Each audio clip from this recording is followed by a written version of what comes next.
Let me tell you something that no one talks about. Avoidants do get obsessed. Oh yeah. You think they're cold, detached, emotionless? Think again.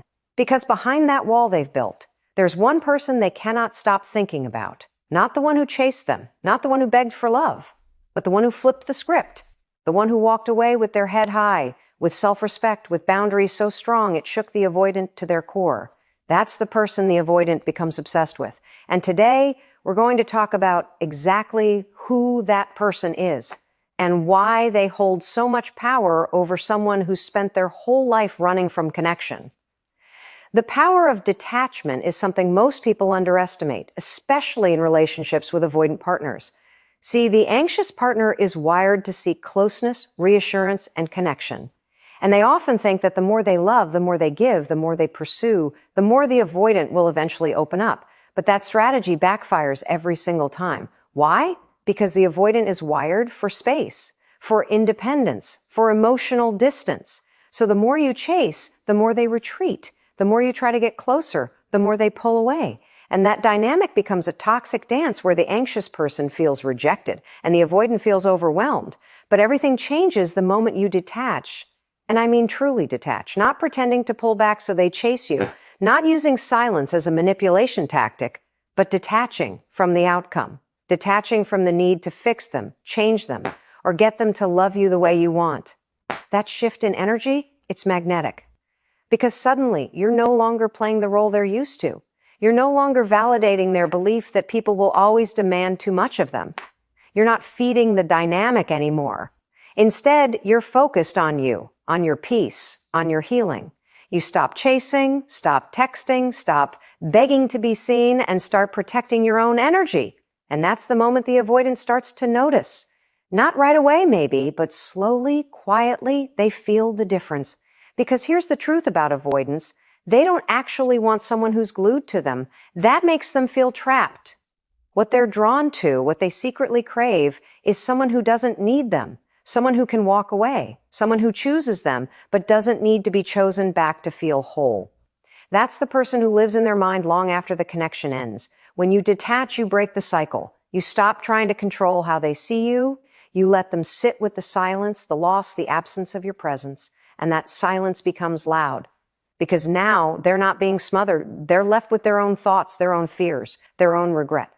And that's where obsession begins. Not when you're available, not when you're always there, but when you disappear with dignity, when you stop explaining yourself, when you stop performing for their approval. Avoidants aren't used to that. They're used to being pursued. They're used to being forgiven over and over. They're used to walking away and knowing you'll still be there if they come back. But when you detach, really detach, what you're saying is, I see who you are, and I accept it, but I choose me now. And that terrifies them. Because the game changes. You're not desperate. You're not trying to prove your worth. You've remembered it. Detachment isn't cold. It's powerful. It's what gives you your self-respect back. It's what creates emotional space for clarity, for healing, and most importantly, for choice. You stop operating from fear and start operating from truth. And in that truth, the avoidant sees you differently. Not as the clingy one, not as the emotional one, but as the strong, grounded, self-respecting person they can't stop thinking about. This is why detachment works, because it doesn't beg, it doesn't force, it doesn't perform. It simply exists. It creates a vacuum where your absence is felt more powerfully than your presence ever was when you were chasing them. And that's when the avoidant gets hooked. That's when they start to obsess. Because the person who no longer needs them, the person who let go with peace, the person who walked away without anger, that's the person they can't forget. And it all started the moment you chose to detach. Boundaries. That one word that sends avoidance into panic mode.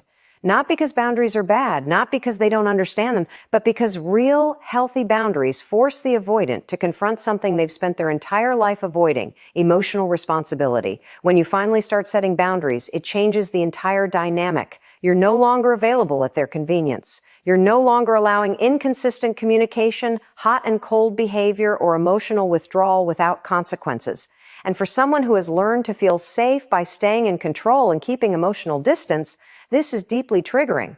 See, avoidants thrive in relationships where they have the upper hand, where they can set the pace, where they can disappear when it feels too close and reappear when they miss the comfort. But boundaries stop that cycle dead in its tracks. Boundaries say, you don't get to come and go whenever you want. Boundaries say, I'm not just here to absorb your moods, your silence, your fear of intimacy. And when you lay down those emotional guardrails, you stop being the safe fallback option. You stop enabling their avoidant behavior, and you start forcing them to take ownership of how they show up.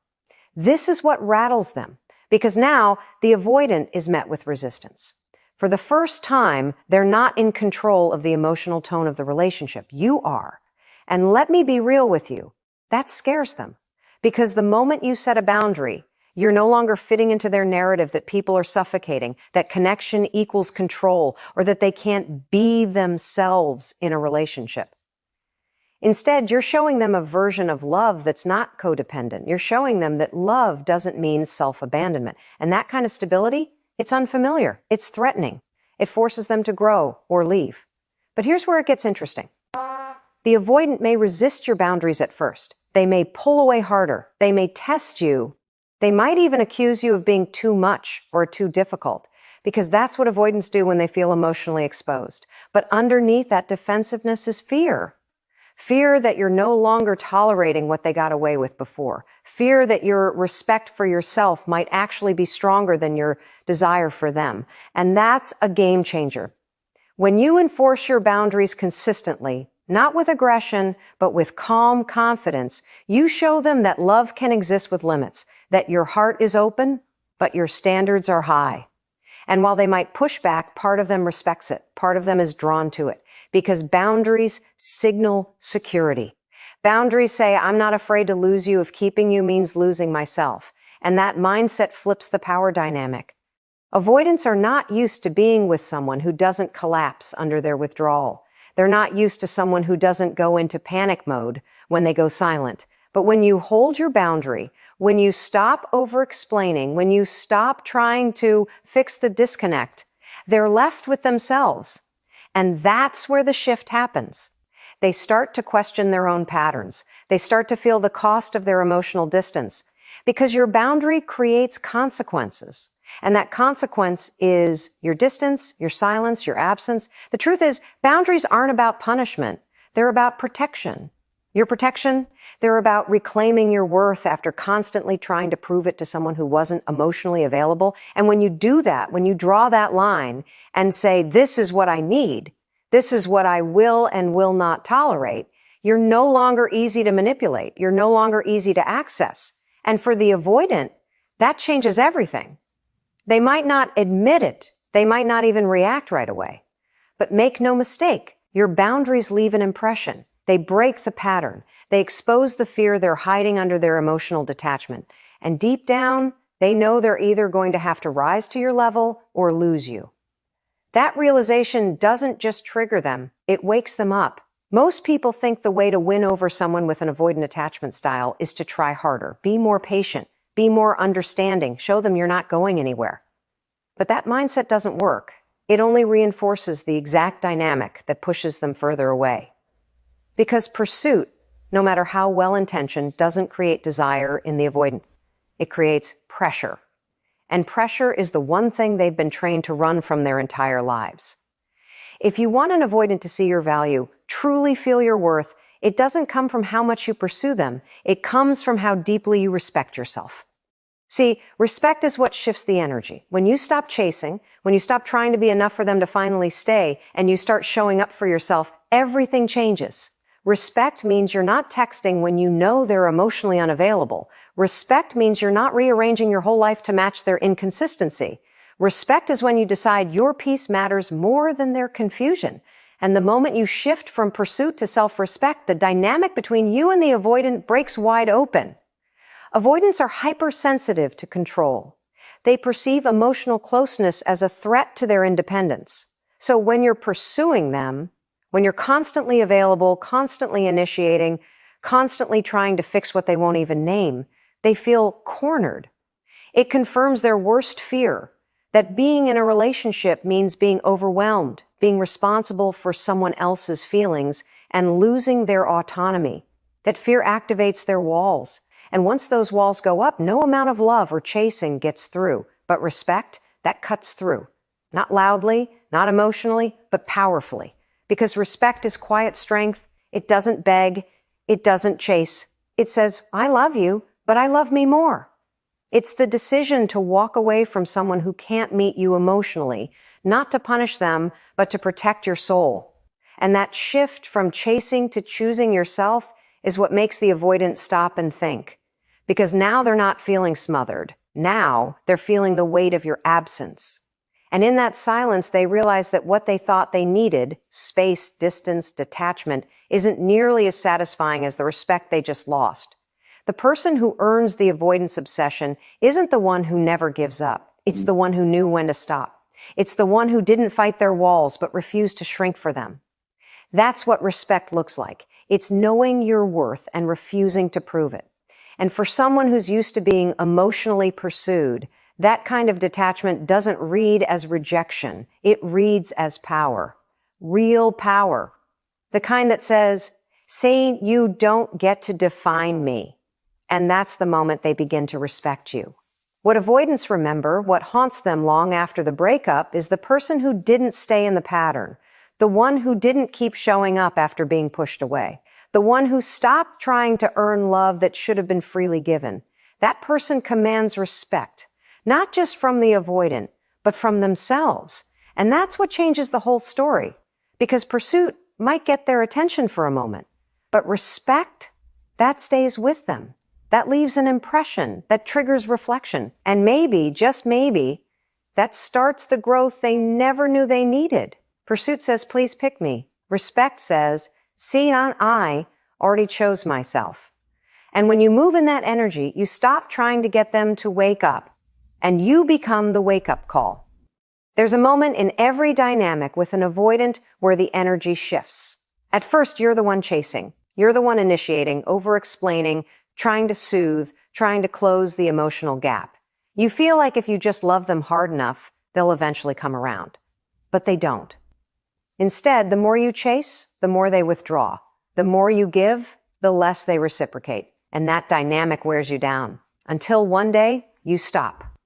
You don't say it out loud, but something in you clicks. You're done begging. You're done proving. You're done trying to pull love out of someone who only gives it when it's safe and convenient for them.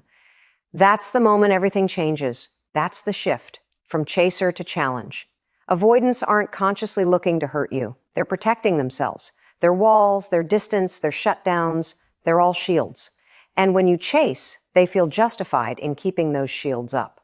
But when you become a challenge, not by playing games, but by standing firm in your self-worth, they start to notice. Because now you're not reacting the way they expect. You're not reinforcing the cycle. You're not falling into the trap of over-functioning while they under-function. You're not feeding their illusion that you're always going to be there. Instead, you become unpredictable in the best way, emotionally self-contained, detached but not cold, loving but no longer leaking that love to someone who hasn't earned it. That's what makes you a challenge. Not someone hard to get, but someone hard to keep without effort, without growth, without showing up. And that kind of energy, it's rare. It shakes them. Because for the first time, they're not in control of the emotional rhythm anymore. You are. You're no longer chasing closeness. You're observing. You're evaluating. You're calm. And in that calm, there's strength. It's not anger. It's clarity. And here's the wild part. Avoidants are drawn to that, not consciously, not immediately, but deeply. Because underneath all that fear of intimacy, they crave depth. They crave connection that feels safe but real. And when you stop chasing and start embodying your standards, you become that safe, real thing they thought didn't exist. You stop being the person who needs them to feel okay. You start being the person who's okay either way. And that makes you unforgettable. Now, being a challenge doesn't mean withholding love. It doesn't mean manipulating or pretending to not care. It means not abandoning yourself for the sake of keeping someone else comfortable. It means showing up in your fullness with your needs, your boundaries, your truth, and letting the chips fall where they may. That's what disrupts the avoidant pattern, because they can't dance the same dance with you anymore. You're not chasing them into their silence. You're not rescuing them from their emotional avoidance. You're standing still and saying, this is who I am. You're welcome to meet me here, but I'm not coming to chase you down anymore. And maybe they don't realize it right away. Maybe they retreat even more. But trust me, when the chaser becomes the challenge, the avoidant starts to feel something they haven't felt in a long time: intrigue. Not because you're playing hard to get, but because you're finally being hard to get for the right reasons: your peace, your boundaries, your evolution. And they start to realize they're not just losing someone who cared, they're losing someone who grew, someone who outgrew the cycle, someone who transformed right in front of them. That transformation is what lingers, because anyone can chase. Anyone can love loudly. But the person who learns to love quietly, with strength, with dignity, with standards, that person becomes unforgettable. That person becomes the one who no longer needs validation, the one who no longer makes it easy, the one who becomes the mirror, forcing the avoidant to confront themselves. And once you've made that shift, you never go back, because you don't want the chase anymore. You want peace. You want alignment. And when the avoidant realizes that they're not just losing attention, they're losing access to someone they thought they had figured out, that's when obsession starts. That's when your silence says more than your words ever could, because now you're not chasing them. They're chasing the version of you that chose to walk away with power. Obsession doesn't grow when you're constantly available. It doesn't grow when you're explaining yourself, checking in, or trying to remind someone what they're about to lose. Obsession grows in absence, in silence, in the void left behind when someone who once gave their energy so freely suddenly stops. That's when the avoidant starts to feel something they're not used to: loss, real loss. Not the kind they manufacture by pulling away first, but the kind that creeps in after you've gone quiet, after you've stopped performing, after you've stopped fighting for closeness they never reciprocated. That's when your presence becomes louder in its absence than it ever was when you were right in front of them. See, avoidance needs space. That's how they self-soothe. That's how they regulate when intimacy feels like a threat. But what they're not prepared for is when you stop filling that space, when you stop waiting for them to return, when you stop orbiting around their emotional unavailability. That's when the space they thought they needed turns into emptiness. Because the truth is, it wasn't your neediness that pushed them away. It was their fear of closeness. And now, in your absence, they're left with nothing to run from and no one to run to. And here's what most people don't realize. Avoidants don't miss you right away. They miss you later. When the silence stretches too long, when the new distractions don't feel like connection, when they start to remember how safe you felt, how steady you were, how deeply you cared without conditions. But now you're gone. You're not reaching out. You're not playing the emotional lifeguard anymore. And that's when obsession sets in, not with who you were when you chased, but with who you became when you stopped. In the absence, they start playing the memories back, not because they want to, but because the mind clings to what was consistent, what was warm, what was emotionally available. You were once the constant, always reaching, always responding, always showing up. But now there's silence. And that silence makes them question everything. Were you really needy? Or were they emotionally unavailable? Was the pressure real? Or were they just terrified of being seen? Those questions don't come when you're still around.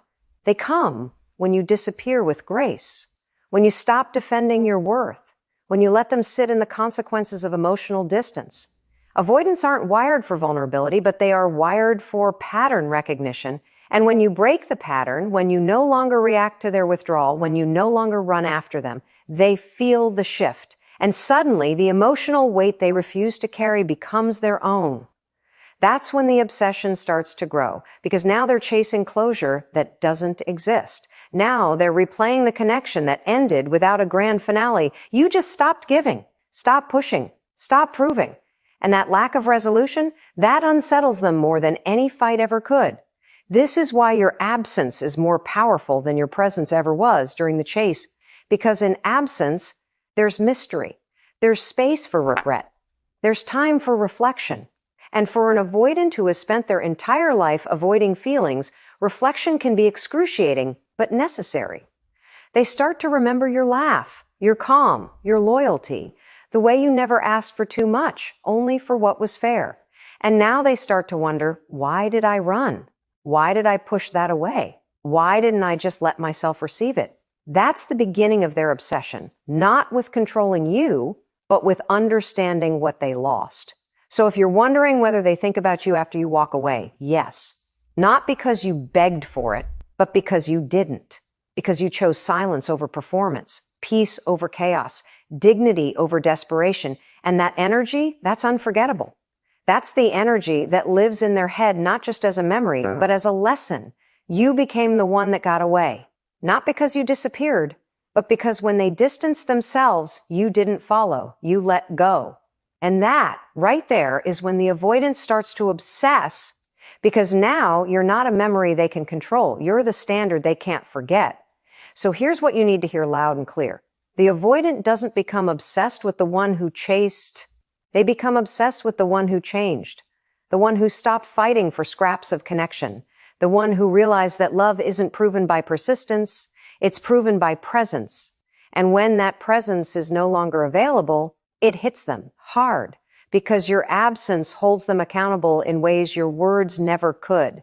You stop being the emotional safety net.